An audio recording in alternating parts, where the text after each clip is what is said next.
Time traveller செய்திகள். முதலில் தலைப்புச் செய்திகள்.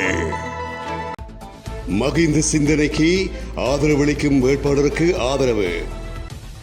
ரணிலுக்கு மொட்டு கட்சி ஆதரவு வழங்காது நாமல் மறைமுகம்.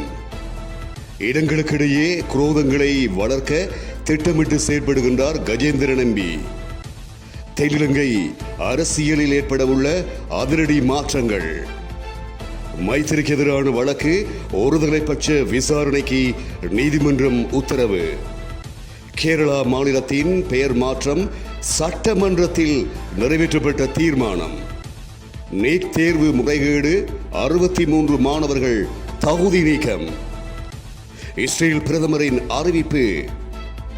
தென்கொரியாவில் பேட்டரி தொழிற்சாலையில் தீ விபத்து, 16 பேர் மரணம். தொடர்வென விரிவான செய்திகள். மகிந்த சிந்தனைக்கு ஆதரவளிக்கும் ஜனாதிபதி வேட்பாளர் ஒருவருக்கு ஆதரவு அளிப்பதென ஸ்ரீலங்கா பொதுஜன முன்னணி தீர்மானித்துள்ளது.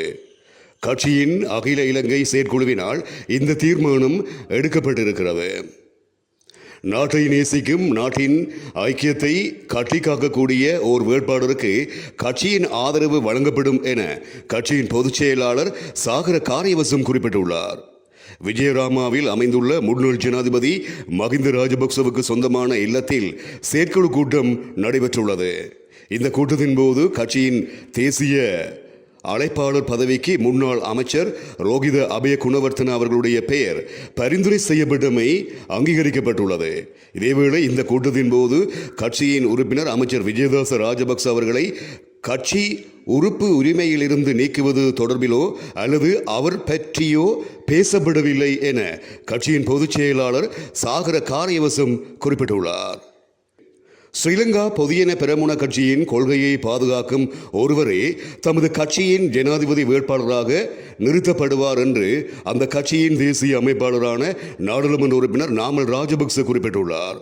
ஊடகங்களுக்கு கருத்து தெரிவிக்கும் போதே அவர் மேற்கண்டவாறு கூறியுள்ளார். இந்த கூற்றினூடாக எதிர்வரும் ஜனாதிபதி தேர்தலில் ரணில் விக்ரமசிங்கவுக்கு மொட்டு கட்சி ஆதரவு வழங்காது என்று நாமல் ராஜபக்ச மறைமுகமாக தெரிவித்திருக்கின்றார் என உணர முடிகிறது. மேலும் மொட்டு கட்சியிலிருந்து விலகி ஜனாதிபதி ரணில் விக்ரமசிங்க அவர்களுடன் ஏனைய கட்சிகளுடனும் இணைந்தவர்கள் தமக்கு தேவையில்லை என்றும் அவர்களுடன் கூட்டணி ஏற்படுத்தப்பட மாட்டாதென்றும் நாமல் ராஜபக்ச குறிப்பிட்டுள்ளார். அரசாங்க அதிபரும் கல்முனை தெற்கு பிரதேச செயலாளரும் இனங்களுக்கிடையே குரோதங்களை வளர்க்க திட்டமிட்டு செயற்படுகின்றார்கள் என்று நாடாளுமன்ற உறுப்பினர் செல்வராசா கஜேந்திரன் குறிப்பிட்டுள்ளார். கல்முனை வடக்கு பிரதேச செயலகத்தின் நிர்வாக அடக்குமுறையை கண்டித்து இடம்பெற்ற வீதி மறியல் போராட்டத்தில் நாடாளுமன்ற உறுப்பினர் செல்வராசா கஜேந்திரன் பங்கு கொண்டார். இதன்போது ஊடகங்களுக்கு கருத்து தெரிவிக்கையிலேயே அவர் மேற்கொண்டவாறு குறிப்பிட்டார். அவர் மேலும் தெரிவிக்கையில், கல்முனை வடக்கு பிரதேச செயலகங்களின் அதிகாரங்களை பறித்து அதனுடைய செயற்பாடுகளை முடக்கி கல்முனையில் உள்ள தமிழர்களின் உரிமையை முற்றாக பறித்தெடுக்கும் நோக்கத்தோடும் இந்த நிலங்கள் அனைத்தையும் கபலீகரம் செய்யும் நோக்கத்தோடும் பலர் நீண்டகாலமாக திட்டமிட்டு செயற்பட்டு வருகின்றார்கள். இந்த பறிக்கப்பட்ட பிரதேச செயலகத்தின் அதிகாரங்கள் மீளவும் வழங்கப்படல் வேண்டும் எனவும் ஒரு தனியான கணக்காளர் நியமிக்கப்படல் வேண்டும் என தொடர்ச்சியாக கல்முனை வடக்கு மக்கள் கோரி வந்துள்ளனர்.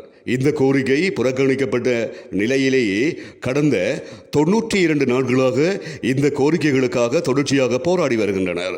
எனினும் 90 நாட்கள் கடந்தும் இனங்களுக்கிடையே ஒரு நல்லுறவை பேண வேண்டிய ஒரு அதிகாரியான இந்த மாவட்டத்தின் அரசாங்க அதிபர் இந்த இடத்துக்கு இன்று வரையும் வந்து கேட்கவில்லை. ஆனால் இந்த போராட்டம் ஆரம்பித்த பின்னர் அரசாங்க அதிபர் கல்முனை தெற்கு பிரதேச செயலகத்திற்கு பல தடவைகள் வந்திருக்கின்றார். இது தொடர்பாக நாடாளுமன்றத்தில் பல தடவைகள் நான் பேசியுள்ளேன். இதேவேளை கல்முனை தெற்கு பிரதேச செயலாளர் வேண்டும் என்று இரு இனங்களுக்குள் இனக்குரோதங்களை ஏற்படுத்தும் விதமாக எதேச்சையாக சட்டத்துக்கு முரணாக இந்த அலுவலகங்களின் விவகாரத்தில் தலையிட்டு அதிகார துஷ்பிரயோகத்தில் ஈடுபட்டு கொண்டிருக்கின்றார். இருந்தபோதும் இன்று 5000க்கு மேல் மக்கள் ஒன்று திரண்டு இந்த கோரிக்கைகளுக்காக கிட்டத்தட்ட 6 மணித்தியாலங்கள் இந்த பிரதான வீதிகள் மறைக்கப்பட்டு மிகவும் ஒரு பதற்றமான சூழல் உருவாகி இருந்தபோதும் கூட இனங்களுக்கிடையே முருகல் வந்துவிடக்கூடாது என எந்த கவலையும் இல்லாமல் அரசாங்க அதிபர் வரவில்லை. மக்கள் மிகவும் கொதித்து போயிருக்கின்றார்கள் எனவும் அவர் மேலும் குறிப்பிட்டிருக்கின்றார். சமகால ஜனாதிபதி ரணில் விக்ரமசிங்கவுடன் இணைந்து செயற்பட எதிர்க்கட்சியில் இருக்கின்ற பல சிரேஷ்ட அரசியல்வாதிகள் தயாராகி வருவதாக அரசாங்கத்தின் உள்ளக தகவல்கள் தெரிவிக்கின்றன. ஜனாதிபதி தேர்தல் நடைபெறவுள்ள நிலையில் அதற்கான தேர்தல் பிரச்சார நடவடிக்கையில் குறித்த அரசியல்வாதிகள் பங்கேற்க இருக்கின்றார்கள். சர்வதேச நாணய நிதியம் இந்த வாரம் இலங்கை தொடர்பில் விசேட அறிக்கை ஒன்றை வெளியிட இருப்பதாகவும் அந்த அறிக்கையுடன் ஜனாதிபதி ரணில் விக்ரமசிங்க நாட்டு மக்களுக்கு உரையாற்ற இருப்பதாகவும் தெரிவிக்கப்படுகிறது. இந்த நிலையில் நாட்டின் பிரதான அரசியல் கட்சிகளான ஐக்கிய மக்கள் சக்தி மற்றும் தேசிய மக்கள் சக்தி ஆகிய கட்சிகள் ஜனாதிபதி வேட்பாளர்களை ஏற்கனவே அறிவித்திருக்கின்றன. எனினும் நாட்டின் பொருளாதார நெருக்கடி ஓரளவு மீண்டு வருகின்ற வரையில் ஜனாதிபதி தேர்தலுக்கான வேட்பாளரை அறிவிக்காமல் ஸ்ரீலங்கா பொதியன பெரமுன அல்லது அரசாங்கம் என்பன காலம் தாமதித்து வருவதாக அரசாங்கத்தை பிரதிநிதித்துவப்படுத்தும் சிலர் தெரிவிக்கின்றனர். முன்னாள் ஜனாதிபதி கோட்டாபய ராஜபக்ச தோல்வியடைந்த நிலையில் ஜனாதிபதி பதவியிலிருந்து வெளியேறினார். அதன் பின்னர் ஏற்பட்ட அரசியல் மற்றும் பொருளாதார ஸ்திரமின்மை காரணமாக ஸ்ரீலங்கா பொதியன பெரமுன அல்லது ஐக்கிய தேசிய கட்சி ஜனாதிபதி வேட்பாளர் யார் என்பதை அறிவிப்பதில் தேசிய கட்சிக்கு சிக்கல் நிலை ஏற்பட்டிருக்கிறது. எவ்வாறாக இருப்பினும் இந்த வாரத்துக்குள் இந்த விடயங்களுடன் கட்சிகள் மற்றும் எதிர்க்கட்சிகளின் பிளவுகளும் தாவல்களும் அமைச்சரவையில் சில மாற்றங்களும் இடம்பெறும் எனவும் எதிர்பார்க்கப்படுகிறது. குறிப்பாக ஐக்கிய மக்கள் சக்தி கட்சியின் நாடாளுமன்ற உறுப்பினர் ராஜித சேனாரட்ன மற்றும் ஸ்ரீலங்கா சுதந்திர கட்சியின் முக்கியஸ்தர்கள் உள்ளிட்ட குழுவினர் ரணில் விக்ரமசிங்கவுக்கு தமது ஆதரவை தெரிவித்து தேர்தல் பிரச்சாரத்தை ஆரம்பிக்க உள்ளனர்.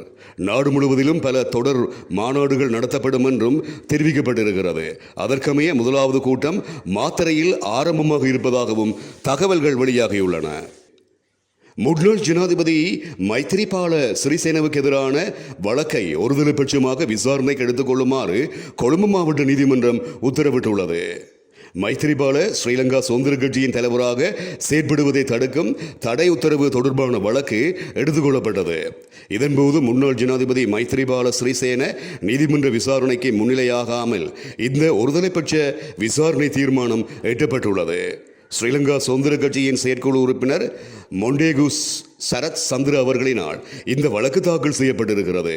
முன்னாள் ஜனாதிபதி மைத்திரிபால சிறிசேன ஸ்ரீலங்கா சுதந்திர கட்சியின் தலைவராக செயற்படுவதை தடுக்கும் தடை உத்தரவை ஏப்ரல் 4ஆம் நாள் கொழும்பு மாவட்ட நீதிமன்றம் பிறப்பித்தது. இதனையடுத்து மைத்திரிபால சிறிசேன கடந்த மே 12ஆம் நாளன்று ஸ்ரீலங்கா சுதந்திர கட்சியின் தலைவர் பதவியிலிருந்து விலகினார். அதே நேரம் ஸ்ரீசேன தலைமையிலான ஸ்ரீலங்கா சுதந்திர கட்சியின் ஒரு பிரிவு நீதியமைச்சர் விஜயதாச ராஜபக்ச அவர்களை கட்சியின் புதிய தலைவராக நியமித்தது. இந்தியாவில் உள்ள கேரளா மாநிலத்தை கேரளம் என்று அழைப்பதற்கான தீர்மானம் அம்மாநில சட்டமன்றத்தில் நிறைவேற்றப்பட்டிருப்பதாக இந்திய ஊடகங்கள் குறிப்பிட்டுள்ளன.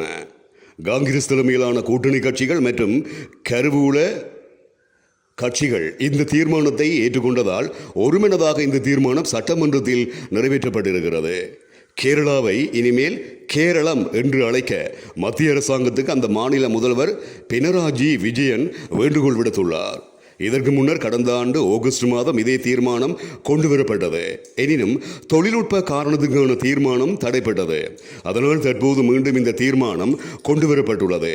மொழி அடிப்படையில் கடந்த 1956ஆம் ஆண்டு நவம்பர் 1ஆம் நாள் மாநிலங்கள் உருவாகின. அதன் அடிப்படையில் கேரளா மாநிலம் பிறந்த தினம் நவம்பர் 1ஆம் நாளாகும். நீட் தேர்வு முறைகேட்டில் ஈடுபட்ட குற்றச்சாட்டில் நாடு முழுவதிலும் 63 மாணவர்கள் தேசிய தேர்வு முகவராண்மை தகுதி நீக்கம் செய்யப்பட்டிருக்கின்றார்கள். குறிப்பாக பீகாரைச் சேர்ந்த 17 மாணவர்களும் கோத்ராவில் உள்ள தேர்வு மையங்களில் தேர்வு எழுதிய 30 மாணவர்களும் தகுதி நீக்கம் செய்யப்பட்டிருப்பதாக தேசிய தேர்வு முகவராண்மை நிறுவனம் கூறியுள்ளது. இதேவேளை நீட் நுழைவுத் தேர்வையே ரத்து செய்ய வேண்டும் என தமிழ்நாடு மற்றும் கர்நாடக அரசுகள் வலியுறுத்தி வருகின்றமை இங்கு குறிப்பிடத்தக்கது. காசாவில் ஹமாஸ் அமைப்புடனான போரின் தற்போதைய கட்டம் முடிவுக்கு வருவதாகவும் அடுத்து லெபனானின் கிஸ்புல்லா அமைப்பை எதிர்கொள்வதற்காக இஸ்ரேல் தனது வடபகுதி எல்லைக்கு மேலும் படையினரை அனுப்ப இருப்பதாகவும் இஸ்ரேல் பிரதமர் பெஞ்சமின் நெதன்யாகு எச்சரிக்கை விடுத்துள்ளார். அதன்படி ரபாவில் தனது நடவடிக்கையை பூர்த்தி செய்யும் நிலையில் இஸ்ரேல் ராணுவம் உள்ளதாகவும் எனினும் அதன் அர்த்தம் காசா யுத்தம் முடிவுக்கு வந்துவிட்டது என்பதல்ல எனவும் இஸ்ரேலிய பிரதமர் குறிப்பிட்டுள்ளார்.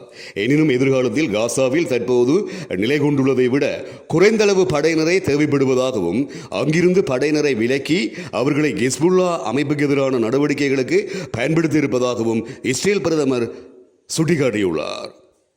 தென்கொரியாவில் உள்ள லித்தியம் தயாரிக்கும் தொழிற்சாலை ஒன்றில் ஏற்பட்ட தீ விபத்தில் 16 பேர் மரணமடைந்துள்ளனர். அந்த நாட்டின் தலைநகரான சியோலுக்கு தெற்கே உள்ள கவாசோங் நகரில் உள்ள தொழிற்சாலை ஒன்றிலேயே இந்த தீ விபத்து இடம்பெற்றிருக்கிறது. இந்த விபத்தில் 16 பேர் மரணமடைந்த நிலையில் 7 பேர் காயமடைந்திருக்கின்றார்கள் எனவும் 5 பேர் காணாமல் போயிருக்கின்றார்கள் எனவும் செய்திகள் தெரிவிக்கின்றன. இந்த நிலையில் இந்த விபத்து தொடர்பான தீவிர விசாரணைகளை போலீசார் முன்னெடுத்து வருகின்றமை இங்கு குறிப்பிடத்தக்கது. இத்துடன் டைம் டிராவலர் செய்திகள் நிறைவடைகின்றன.